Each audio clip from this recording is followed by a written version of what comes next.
A ridícula ideia de nunca mais te ver. De Rosa Monteiro. Aos meus queridos, com amor. Vocês sabem quem são, mesmo que eu não o cite. A arte de fingir dor. Como não tive filhos, a coisa mais importante que me aconteceu na vida foram os meus mortos. E com isso me refiro à morte dos meus entes queridos. Talvez você ache isso lúgubre, mórbido.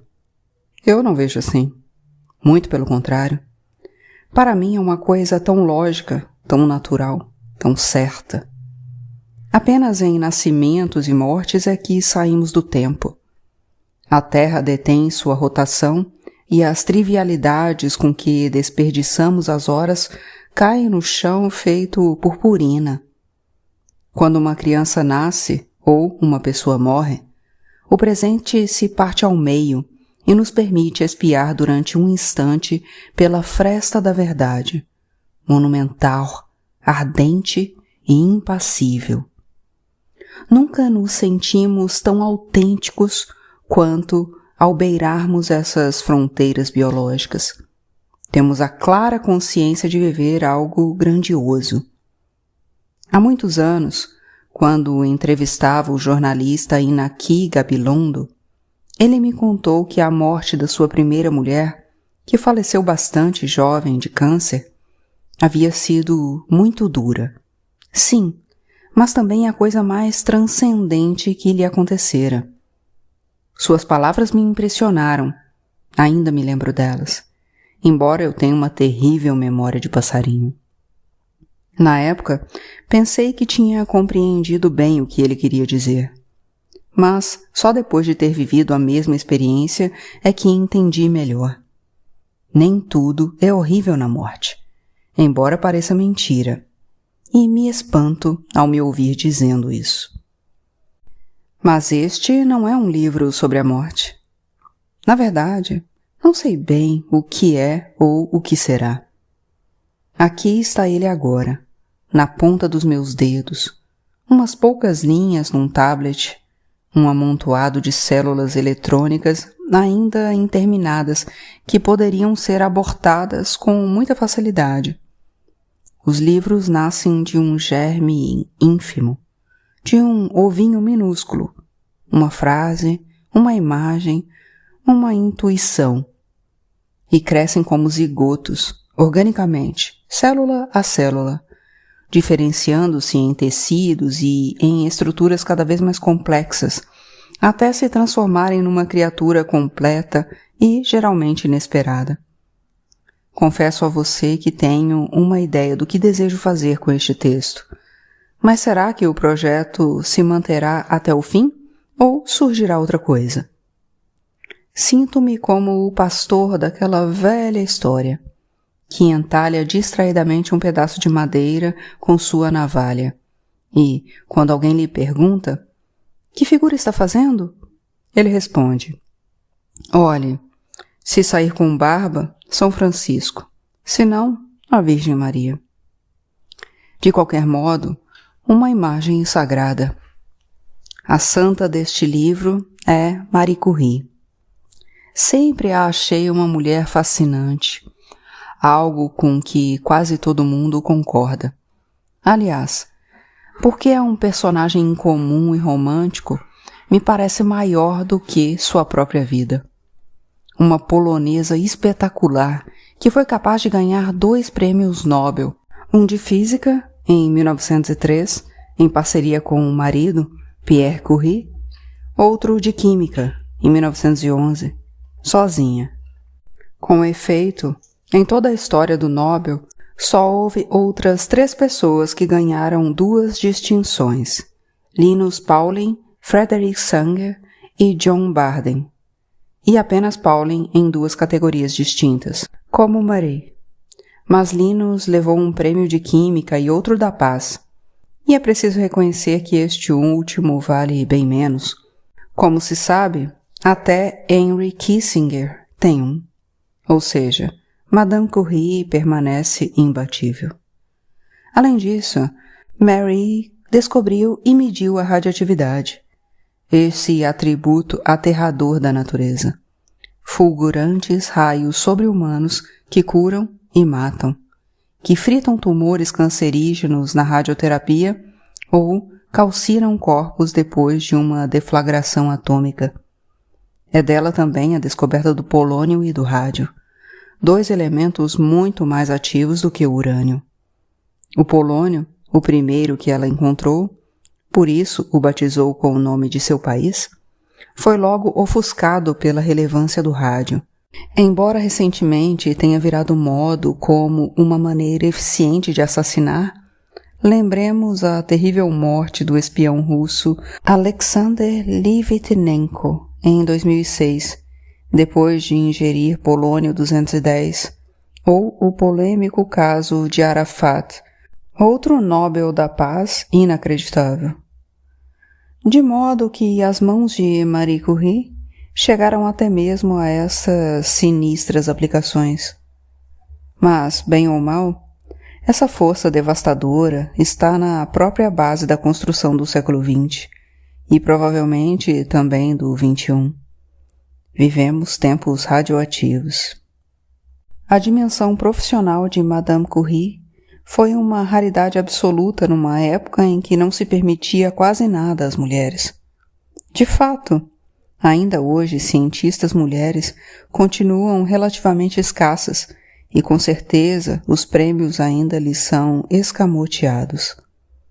Desde o começo do Nobel até 2011, 786 homens ganharam o prêmio contra apenas 44 mulheres, pouco mais de 6%, sendo que a imensa maioria delas recebeu o Nobel da Paz ou de Literatura. Há apenas 4 laureadas em Química e 2 em Física, incluindo a dobradinha de Curie, que eleva muito a porcentagem.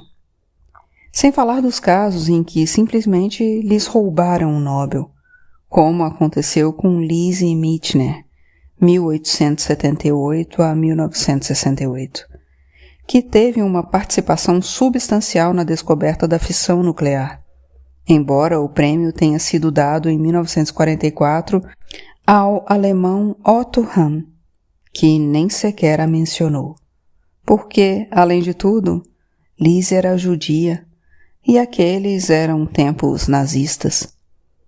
Lise teve a sorte de viver o suficiente para começar a ser reivindicada e receber algumas homenagens na velhice. Não sei se isso compensará a ferida de uma vida inteira. Muito pior foi o que aconteceu a Rosalind Franklin, de 1920 a 58, eminente cientista britânica que descobriu os fundamentos da estrutura molecular do DNA. Wilkins, um colega de trabalho com quem ela mantinha uma relação conflituosa, ainda era um mundo muito machista. Pegou as anotações de Rosalind e uma fotografia importante que a cientista conseguira tirar do DNA por meio de um processo complexo denominado difração de raios-x, e, sem que ela soubesse ou autorizasse, mostrou tudo a 2 colegas, Watson e Crick, que trabalhavam na mesma área e, depois de se apropriar ilegalmente dessas descobertas, se basearam nelas para desenvolver o seu próprio trabalho. Não se sabe se Rosalind chegou a ter conhecimento do roubo intelectual de que fora vítima. Faleceu muito jovem, com 37 anos, de um câncer de ovário, provavelmente causado pela exposição aos mesmos raios-x que lhe permitiram vislumbrar as entranhas do DNA. Em 1962, 4 anos depois da morte de Franklin, Watson, Crick e Wilkins obtiveram o Nobel de Medicina pelas suas descobertas sobre o DNA. Como não é possível ganhar o prêmio póstumamente, Rosalind nunca o levou, embora com certeza o merecesse. Mas o mais vergonhoso é que nem Watson nem Crick mencionaram Franklin ou reconheceram sua contribuição. Enfim, uma história suja e triste, mas pelo menos conhecida. Pergunto-me quantos outros casos de espionagem, apropriação indevida e parasitismo podem ter ocorrido na história da ciência sem que tenham chegado a se tornar públicos. Incrível! Enquanto eu redigia essas linhas, uma amiga de Facebook, Sandra Castellanos, me mandou uma mensagem. Não nos conhecemos pessoalmente. Só sei que ela mora no Canadá e é uma ótima escritora principiante. Porque já li seus textos.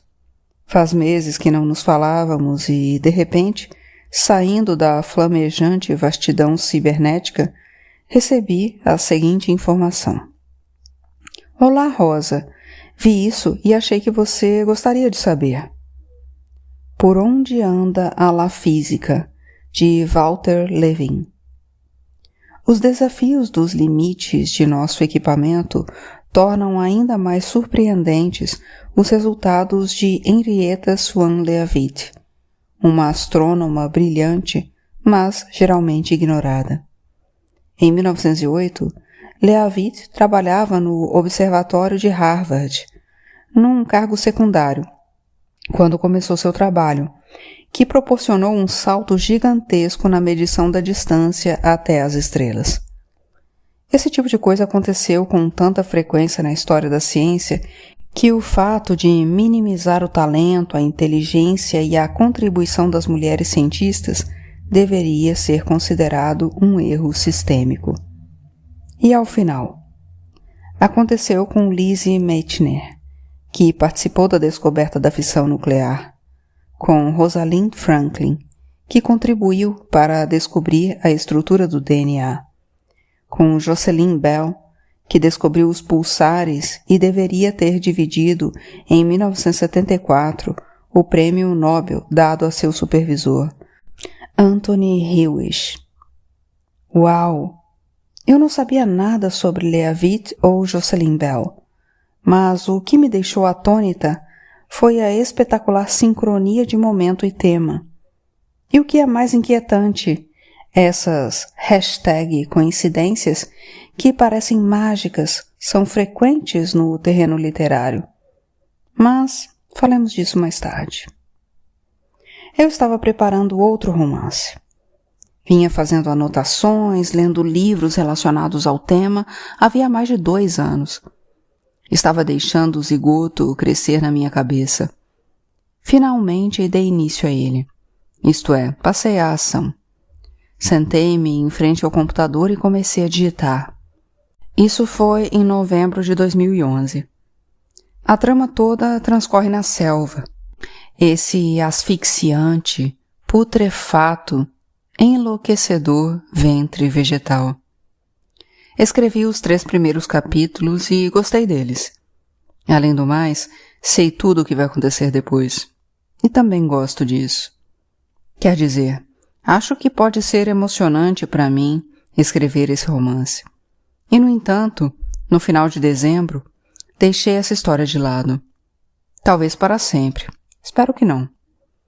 Em toda a minha vida, só abandonei um outro romance pela metade. Foi em 1984, e àquela altura ele já estava com uma centena de páginas. Joguei-as fora, salvo as 5 ou 6 primeiras que publiquei em forma de conto com o título A Vida Fácil, no meu livro Amantes e Inimigos. Esse romance nunca mais voltará. Deixei de sentir os personagens, suas peripécias passaram a não me interessar, cansei do tema. Para poder escrever um romance, para suportar as tediosas e longas horas sentadas que o trabalho implica, mês após mês, ano após ano, a história tem que manter borbulhas de luz na nossa cabeça. Cenas que são ilhas de emoção incandescente. E é pela ansiedade de chegar a uma dessas cenas que, sem sabermos o motivo, nos deixam tiritando, que atravessamos meses de soberano e insuportável tédio ao teclado. De modo que a paisagem que vislumbramos ao começar uma obra de ficção é como um longo colar de escuridão iluminado aqui e ali por uma grande pérola iridescente. E vamos avançando com esforço pelo fio de sombras de uma conta a outra, atraídos como mariposas pelo brilho, até chegarmos à cena final, que para mim é a última dessas ilhas de luz, uma explosão radiante. É verdade que cada romance tem poucas pérolas. Com sorte, com muita sorte mesmo, talvez umas 10. Mas já dá para nos virarmos com 4 ou 5 se forem suficientemente poderosas para nós. Se forem embriagantes, se as sentirmos tão grandes que não caibam no nosso peito a ponto de pensarmos: preciso contar isso aqui. Porque, se não o fizermos, desconfiamos que a cena explodirá dentro da gente e acabaremos bufando pelas narinas. E o que aconteceu com aquele romance de 1984 é que essa chama se apagou. Acabou-se a necessidade, o arrepio e o êxtase. Foi um verdadeiro aborto. E, ainda por cima, tão tardio, de uns 5 meses, digamos, metaforicamente, que minha saúde literária foi abalada. Me bateu la seca, como dizia Donoso, e passei quase 4 anos sem conseguir escrever. Um maldito inferno, pois ao perder a escrita, perdi também o nexo com a vida. Sentia uma lassidão, uma distância da realidade, uma névoa que borrava tudo, como se eu não fosse capaz de me emocionar com o que vivia, se não o elaborasse mentalmente através de palavras. Pensando bem, é possível que o grande Fernando Pessoa se referisse a isso nos seus célebres versos. Abre aspas. O poeta é um fingidor. Finge tão completamente que chega a fingir que é dor a dor que deveras sente. Fecha aspas. Talvez o escritor seja um sujeito mais ou menos louco, que é incapaz de sentir a própria dor, se não fingir ou construí-la com palavras. Com essas palavras que combinam, completam, consolam, que nos tornam calmos e conscientes de estar vivos. Caramba, todas as palavras saíram com C. Extraordinário. O cego tilintar do cérebro. Não acho que meu relato da selva esteja tão morto como aquele de 1984 que acabou me bloqueando. Gosto de pensar que é uma simples falta de sintonia entre mim e o tema. Não é o que eu quero contar agora. Ou, quem sabe, preciso contar outra coisa. Aquele romance surgiu na minha cabeça durante os meses da doença do meu marido. É a trama mais obscura, mais desesperada e angustiante que já imaginei. E agora não me vejo ali. Não quero me enfiar ali. Não desejo passar o próximo ano presa naquela selva trituradora. Eu estava nisso, quando recebi um e-mail de Helena Ramírez, editora da Seix Barral. Ela propunha que eu fizesse um prólogo para únicos, uma coleção de livrinhos muito curtos. O texto sobre o qual ela queria que eu falasse era o Diário de Marie Curie. Pouco mais de 20 páginas redigidas ao longo de 12 meses após a morte de seu marido, que faleceu aos 47 anos, atropelado por uma charrete. E a sábia, a bruxa, a maga Helena Ramírez dizia, abre aspas, pensei em você porque o diário reflete com crueza explícita o luto de Marie pela perda do marido. Acho que, se você gostar da obra, pode fazer algo estupendo a respeito dela ou da superação, se é que se pode chamar assim, do luto em geral. Acho até que, dependendo de sua imersão no livro e de como se sentir ao escrever, poderia ser um prólogo ou o corpo central, e o Diário de Curie um complemento. Bem, deixo aberto a qualquer surpresa. Fecha aspas. Li o texto e me impressionou. Mais do que isso, me prendeu. Mas este tampouco é um livro sobre o luto. Ou não só sobre o luto. Comprei meia dúzia de biografias de Madame Curie, de quem eu já sabia algumas coisas, mas não muitas, e algo ainda sem forma começou a crescer na minha cabeça. Uma vontade de contar sua história à minha maneira, de usar sua vida como um parâmetro para entender a minha. E não estou falando de teorias feministas, mas de tentar desvendar qual é o #lugar da mulher, nessa sociedade em que os lugares tradicionais foram extintos. O homem também anda perdido, evidentemente, mas eles que explorem esse pântano. Vontade de perambular pelas esquinas do mundo, do meu mundo, e de refletir sobre uma série de #palavras que me despertam ecos, #palavras que ultimamente ficam dando voltas na minha cabeça como cães perdidos. Vontade de escrever como quem respira, com naturalidade, com #leveza. Quando eu era pequena, tive tuberculose. Fiquei sem ir à escola dos 5 aos 9 anos e, segundo a lenda familiar, fui salva por um pediatra chamado Dom Justo, que era um médico maravilhoso e um grande ser humano, e não cobrava quando não tínhamos dinheiro. Lembro-me bem das muitas visitas a Dom Justo. Vivíamos longe, precisávamos pegar um ônibus e eu sempre chegava enjoada. Naquele tempo, quando quase ninguém tinha carro próprio e as pessoas viajavam pouco em veículos motorizados, era bastante comum passar mal ao entrar num automóvel. Nos fundos do consultório de Dom Justo havia uma espécie de quartinho onde ficava a máquina de raio-x. Inúmeras vezes, em todas as ocasiões que fui vê-lo, durante a doença e nos check-ups dos anos seguintes, Dom Justo me ponha de pé na máquina, nua da cintura para cima, porque tinha acabado de me auscultar.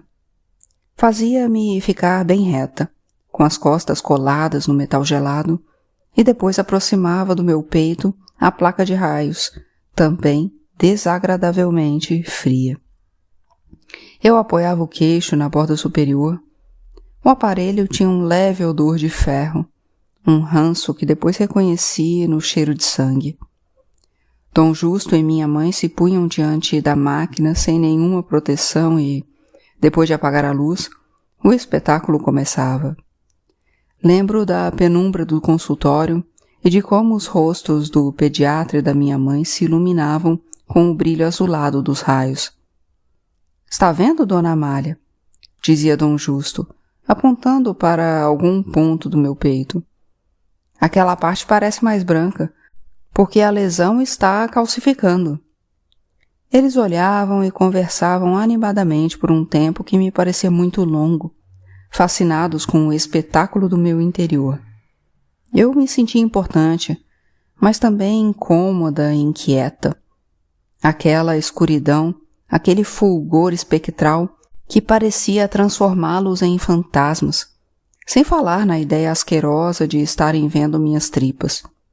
Hoje, quando calculo a quantidade de radiações que devemos ter recebido, o meu sangue congela. Embora seja tranquilizador saber que Dom Justo faleceu com quase 100 anos e que minha mãe continua viva e guerreira aos 91. Tudo isso aconteceu no final dos anos 1950, começo da década de 1960.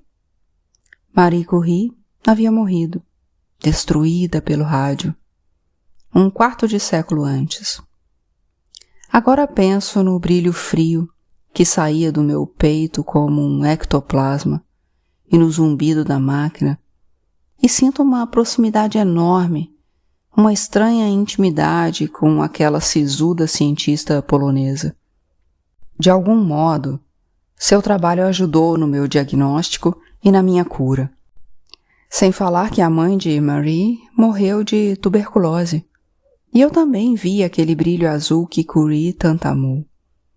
Digamos que fui uma menina radioativa, e agora sou uma mulher madura ou uma jovem senhora que, há alguns anos, vive a 2 quarteirões do antigo consultório de Dom Justo, ou seja, 100 metros de onde ficava aquela antiga máquina de raio-x que fedia a sangue. Agora o lugar é um consultório ginecológico. Às vezes tenho a sensação de que, na vida, nos movemos dando voltas sempre pelos mesmos lugares, como num jogo de tabuleiro desconcertante. Marie Curie não foi apenas a primeira mulher a receber o Prêmio Nobel e a única a receber 2, mas a primeira a se formar em ciências na Sorbonne, a primeira a se doutorar em ciências na França, a primeira a ter uma cátedra. Foi a primeira em tantas frentes que é impossível enumerá-las. Uma pioneira absoluta, um ser diferente. Também foi a primeira mulher a ser enterrada pelos seus próprios méritos no Panteão dos Homens Ilustres de Paris. Seus restos foram transladados para lá no dia 26 de abril de 1995, com toda a pompa e circunstância. Aliás, no Panteão também estão Pierre Curie e Paul Langevin, respectivamente marido e amante de Marie. E o discurso do presidente Mitterrand, na época já muito doente, enfatizou a luta exemplar de uma mulher numa sociedade em que as atividades intelectuais e as responsabilidades públicas eram reservadas aos homens. Eram, disse ele, como se essas desigualdades já tivessem sido completamente superadas no mundo contemporâneo. Mas Marie Curie continua sendo a única mulher enterrada no Panteão. E o Panteão ainda é chamado, como se pode imaginar, de homens ilustres. Como aquela polonesa, sem apoio nem dinheiro, conquistou tudo isso, tão cedo, tão só, em circunstâncias tão desfavoráveis? Foi uma mulher inédita, uma guerreira, uma #mutante. Por isso é que estava sempre tão séria, tão triste? Por isso exibia aquela expressão tão trágica em todas as fotos? Inclusive nas instantâneas, que, como a seguinte, são anteriores à sua viuvez. Penso agora na velha história do pastor entalhando a madeira e digo a mim mesma que talvez o que sairá deste livro será algo intermediário e que Marie teve de ser São Francisco e a Virgem Maria ao mesmo tempo para conseguir fazer tudo o que fez.